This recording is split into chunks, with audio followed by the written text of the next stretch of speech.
Hi, everyone. Hope you all have been having a good weekend. I took the day off on Friday to visit some family that I hadn't seen in a while. It was a nice break from work and classes.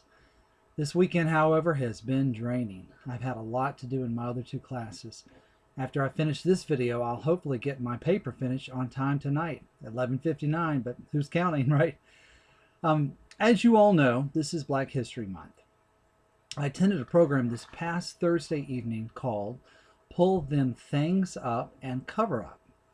I initially thought I would be a passive observer, but the group gathered in a circle and everyone was asked to participate.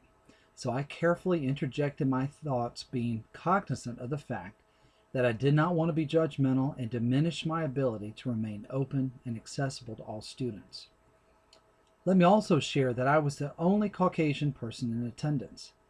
Two other administrators included the head librarian and the director of multicultural affairs. About halfway through the program, the dean of students attended, who is also African American. The program was sponsored by the Multicultural Office and the newly formed Black Student Association. Approximately 26% of our student population is African American. With so many black students on campus, I assumed that there would have been more students in attendance. In fact, it appeared that the two students who were leading the program had to text friends to bolster the attendance. As we began the program, we were told to answer yes or no to the questions and pictures on the screen using one of two answer cards that were in the chair.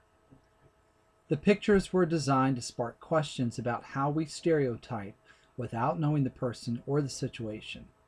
Some examples included a group picture of professionally dressed men and women from different ethnic backgrounds. The students were asked about what they believed to be true about the people's status in life in that photo. Another picture showed four pregnant black women who had raised their shirts to show their exposed pregnant bellies. The reaction from the students was quite different. As I sat there and observed and minimally participated, I recognized a striking difference from what the students perceived of the images and what I thought the administrators wanted them to perceive. Identity became a theme in the room, although no one directly said the word identity.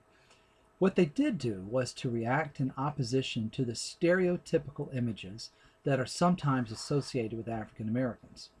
Remember, the program was called Pull Them Things Up and Cover Up. As you can imagine, some of the images were of young black men with saggy pants and black women with very little clothing. The students saw themselves as quite different than those images.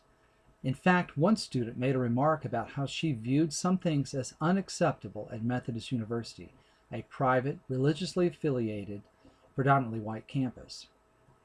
She said that what might be acceptable down the street at Fayetteville State, an HBCU, would not be acceptable at Methodist. I gathered that she was pleased about that.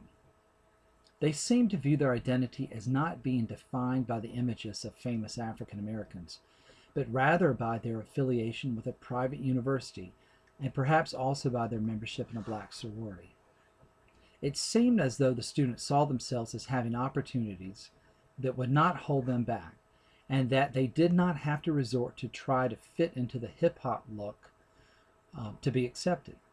Getting back to the administrator's comments, they continued to challenge the students' beliefs that they haven't been disenfranchised because they are black. One student outwardly disagreed as it related to her class. She said that she believes everyone in the class has the right to work hard and earn an A if they want to give it the effort.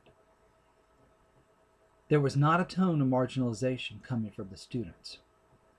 It was the administrators challenging them to think that they are the victims of oppression and are somehow unable to achieve because of the disadvantages they have faced their whole lives. What I was observing was two different generations reflecting on their experiences and how they view themselves in this world. It's interesting to consider Cross and Fagan Smith's model of black identity development when listening to the students, as well as the administrators. The model suggests that early in one's life, due to parental socialization, three identity types emerge that can make race more or less salient. It could be that the students who spoke the most during the program had low race salience and saw race as non-essential. There again, perhaps the students are in the stage 5 called adult nigrescence, where they perhaps have a bicultural or a multicultural orientation. I suppose it would take more conversation and more understanding to know where they are in these stages of development. I also wonder how the large number of African Americans on our campus plays out on a predominantly white campus.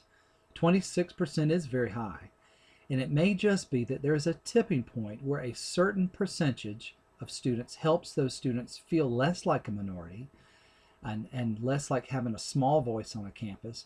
Rather, now there's a critical mass where the students can find many others like themselves and thrive on the campus. Anyway, I look forward to your reactions to my video, and I look forward to watching your videos this week. Have a good evening.